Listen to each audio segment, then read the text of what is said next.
मतदारसंघाची एक फेरी मारा, दुरुस्तीचे पैसे, आता हा जो नेरूर चौकी रस्ता आणि सातत्याने सोनावडे रस्ता असेल, आजूबाजूचे रस्ते असतील, जे कधी दुरुस्त व्हायचे नाही, आज ती कंडिशन बघा.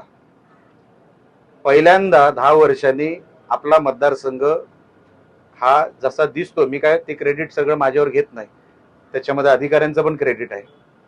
पावसाच्या अगोदर त्यांनी जे काही शोधलं आणि त्याच्यावरती उपाय शोधले, तो त्याचाही परिणाम आहे मोठ्या प्रमाणामध्ये. आता एकदमच देवकरो परिस्थिती जर बाहेर गेली नाही तर आपण तयार आहोत, मोठ्या प्रमाणामध्ये आपण तयारी केलेली आहे.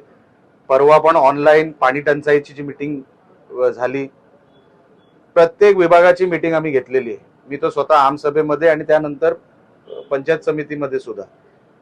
पहिल्यांदा 10 वर्षानंतर असं मला वाटतं, मी काय देव नाही किंवा ज्योतिषी नाही, पण मोठ्या प्रमाणात आपली तयारी झाली आहे आणि मला अधिकाऱ्यांचंही मी अभिनंदन करतो, त्यांचंही कौतुक करतो, कारण का तेही खांद्याला खांदा लावून यशस्वी करण्यामध्ये त्यांचाही हातभार आहे.